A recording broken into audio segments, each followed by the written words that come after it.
Hey nerds, Farmer Jesse here. Welcome to Growers Daily, your daily dose of ecological farming insight. It is, Tuesday, October 14th, 2025. And today we are going to discuss what to do if your farm was previously a car lot. Should compost operations just start a farm instead? And why it's hard to scale back a farm without losing money. So let's do it.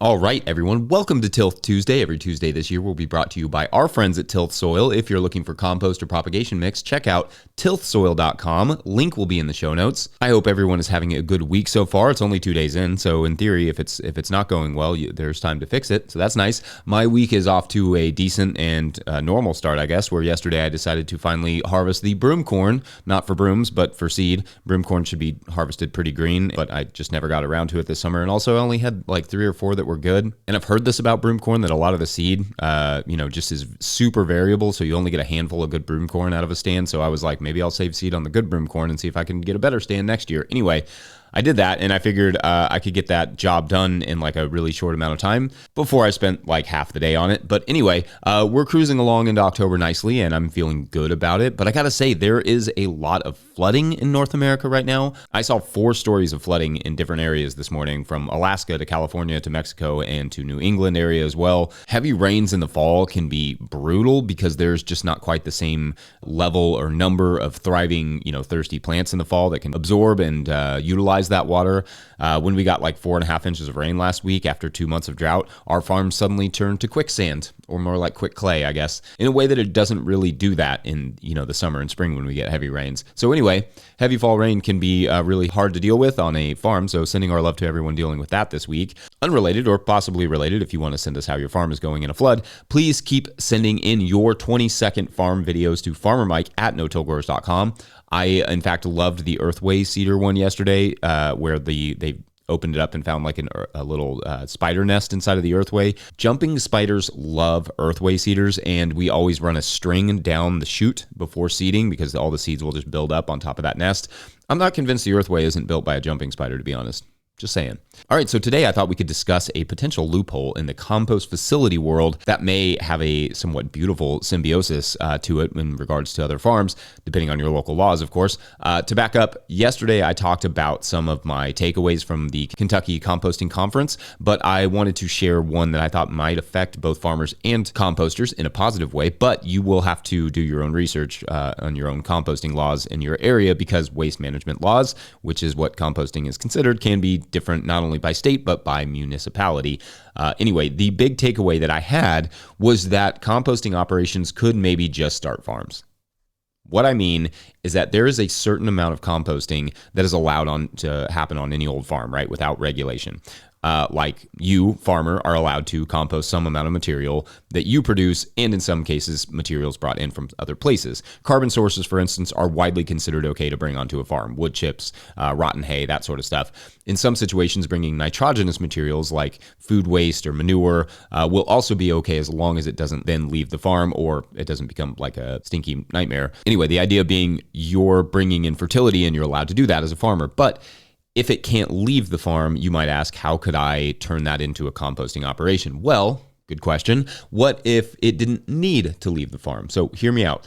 And obviously, I just have to reiterate this like 1,000 times. Don't just start an operation like this without really investigating your local laws thoroughly. But step 1 is to find a farmer who wants to start a farm. You both start the farm together and immediately start generating revenue through tipping fees. These are the fees that the arborists and the like pay places to dump wood chips, or brewers pay for dumping like spent brewery grains or whatever. If you can, you expand to taking in money from customers who will pay you to pick up their food scraps from their home. So unlike a normal farm that takes months to get started, especially on the revenue front, in this scenario, you almost immediately have revenue. Then you start a composting section of the farm, like a whole section of the farm that's dedicated specifically to composting. And then you start a vegetable side of the farm or whatever else that you want to grow. The compost, depending on what the local laws say, is then either used exclusively on that farm, or potentially it could be donated, but It's used exclusively on the farm, but the revenue is not from the compost itself, but from those tipping fees. And it just goes directly over to the farmer whose land it shares. But maybe the compost could be sold, and not to be highly redundant here, but again, that will depend on your laws. Or possibly it could be donated, maybe exclusively to quote unquote members of the farm who pay a certain yearly fee. Obviously, not just for the market side of things, but all the rules for, runoff and smell, etc., would have to be heeded. But this could be a way for, starting both a farm and a composting business to divert food scraps from the landfills in your area while also having abundant compost access as a farm. I got to be honest, if we had thought of this 17 years ago when we were looking at starting a farm, we might have followed this model and created something similar instead of creating a farm that has to pay for the compost that we need. Not only could the farmer in this scenario not have to pay for compost, if the two businesses were combined, the compost would make money for the farmers in this case. Imagine abundant compost that pays you to be made. Moreover, if it is a situation locally where you are permitted to sell the compost, the sky becomes the limit here. Potting mixes, mulching compost, nutritional compost, raised bed mixes, all the things. Anyway, wannabe composters should maybe just start farms. That's kind of all I'm saying. In fact, there are examples of this out there, like Herbivore Farm out in Missouri, who might act as a model for what we're talking about. And we did a video with them that touched on this subject, and also an interview with them on the podcast. I will try and link those in the show notes. Otherwise, thoughts, concerns, ideas it sparks, let me know, and we will tackle those on Friday. Otherwise, we're going to take a quick break. And when we come back, starting a garden where once was a car lot, we'll see. BRB. Farmer Claire Coleman here from the Winter Growers Podcast. Did you know that I also founded Real Farmer Care, a nonprofit that supports farmer well-being? From my own experiences farming, I knew firsthand that this type of support was missing from ag, so I decided to do something about it. As of today, there are over 500 farmer recipients of a $100 self-care award, with more applying daily. If you'd like to help, each $100 donated supports one new farmer. Visit realfarmercare.com to donate and learn more. Again, that's realfarmercare.com. If you, the listener or viewer, are enjoying this podcast, getting even a small amount of value from it, consider supporting our work over at patreon.com/no-till-growers. I will try to get to questions from everywhere that questions come in, but I will always get to your Patreon questions. Now, today's Patreon question comes to us from Patreon member Rachel Kirk, who writes, quote, "Hey Jesse, I am in the process of purchasing my first home, yay, with a beautiful 3/4 acre lot that I can't wait to start growing in. However, the seller has some vehicles parked around the perimeters of the property. He'll be moving them prior to closing, but should I be concerned about planting in or around those areas? Are there any specific precautions I should take to remedy those areas, or even specific type of soil test to ensure it's safe? Maybe I'm overthinking all of this, but I would appreciate any help and advice," end quote. All right, I love this. This is a very interesting question, Rachel. Thank you, and thank you for the support. So for starters, I guess I would be curious to know if the previous landowner was like working on those cars in those spots, or just kind of keeping them there. If they were regularly working on cars in those areas, you could potentially have oil and antifreeze and all sorts of stuff that leaked out or has been poured around that area. Yes, you can get the soil tested for contaminants. Your county extension office should be able to help, at least guide you in the right direction on where to send those. But by and large, I'm not concerned with small amounts of, those oils. But obviously, if they were pouring out old materials in an area, which unfortunately is a thing on some farms, they just literally have a spot where they pour oil on the ground, then you may have an issue that could use some amount of remediation, perhaps using wood chips to grow mushrooms, or maybe just cover crops to draw the chemicals out, dispose of the material, appropriately, all before using that area again for crops. In sort of researching this question, I was a little bit surprised at how bad oils can be to soil. I guess I shouldn't be surprised, but I did come across this study on earthworms and motor oil contaminated soils, the intro of which I'm going to quote here, quote, "1 liter of used motor oil can pollute up to 3,784 square meters of soil, making it non-productive for farming or plant growth for up to 100 years. Petroleum hydrocarbon, the main components of the used oils, spread horizontally in the groundwater surface and partition into water, soil pore, airspace, and to the surfaces of soil particles. The entry of used oil will alter some of the soil properties, resulting in poor aeration, immobilization of nutrients, and lowering of pH, which are largely responsible for change in fertility of soil. These alterations may lead to mass mortality of animals living in the topmost layers of soil.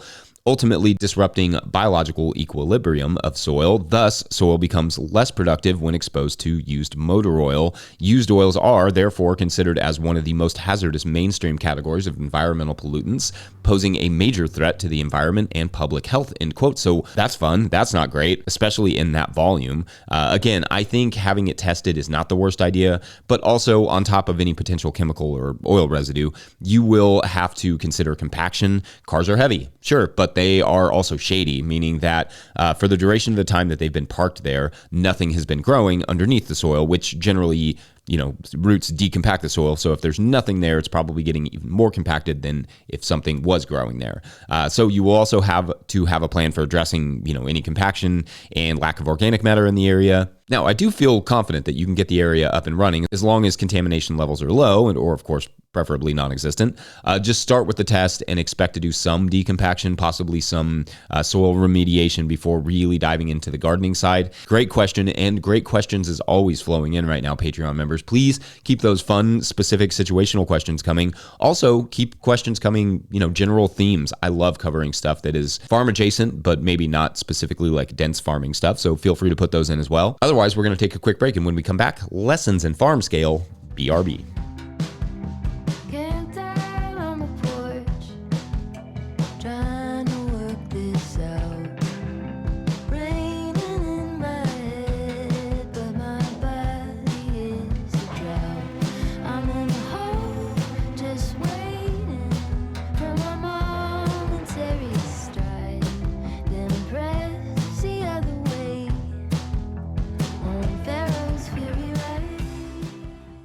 Today's episode is brought to you by Farmhand.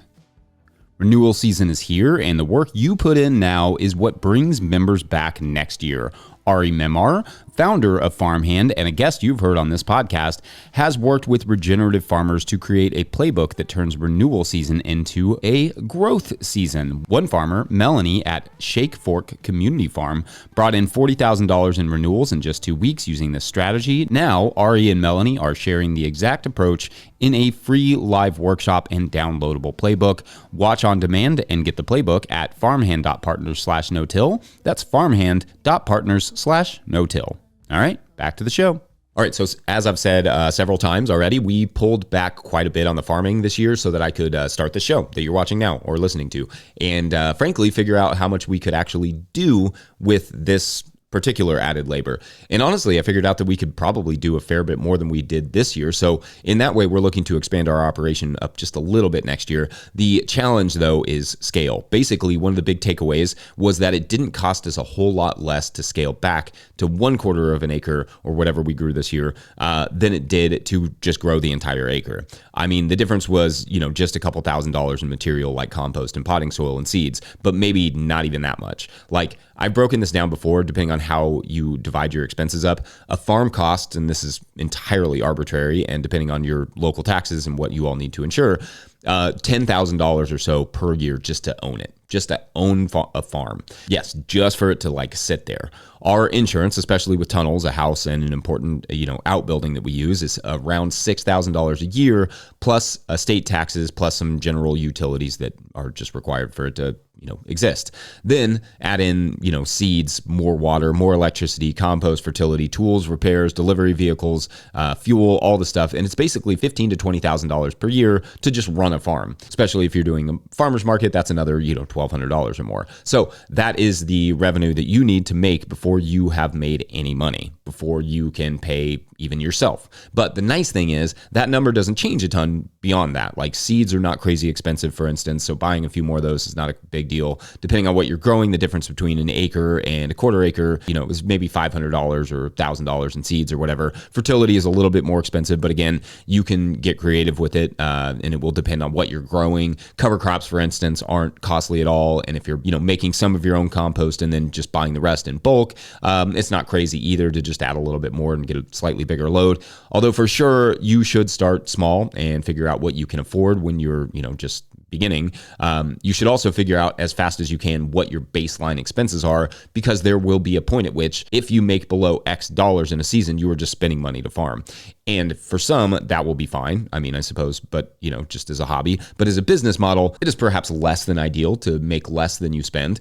Anyway, I guess all that to say that we ran into this reality this year where we pulled back on the farm only to spend a little less than we had in previous years to just have the farm. Now, we knew that going in, but I frankly thought I could save a little bit more money than we did. But the truth is that, one, farming is expensive. So if you do not have a good profit plan, you will lose money. And two, there are a lot of fixed costs that come with land ownership that are hard to whittle down. They don't love it when you do that with estate taxes. We could probably find slightly cheaper insurance, and that's in my plans for the winter, but can't do much about those taxes. Or I suppose one could just heed the idea from the first segment, and then the tipping fees cover the baseline expenses, and you're good to go. And you even got your fertility, so that's all nice.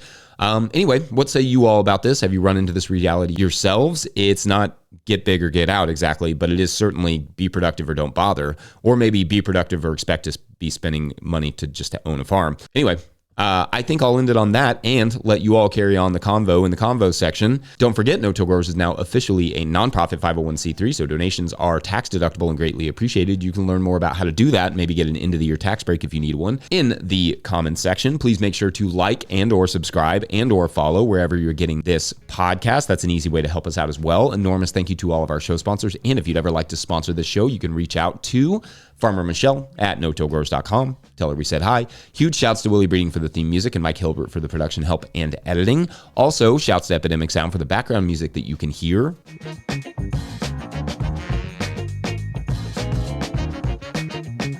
Pick up a hat or a copy of my book, The Living Soil Handbook, at notillgrowers.com to support this work. Big thank you to everyone over at patreon.com/notillgrowers, where at a certain level, or if you just bump up from one level to another, or you sign up in the month of October, and remember to pull up the names, you get a shout out on the show. So big shout outs today to Christy Pollock and Aaron Hilliard. Hilliard or Hillard? It's Aaron. All right, so shouts to these new members, and as a thank you, we will continue our story. And you will remember that somewhat devastatingly, we learned that our swing dancer, Raj, was in a car accident one day and woke up in a hospital to find both of his legs had to be amputated. And this, of course, was devastating news. And, you know, it's hard to take this sort of stuff at first. Obviously, it's like something you could never imagine. Raj had spent his entire life dancing. What was the next 40 plus years going to be like without legs?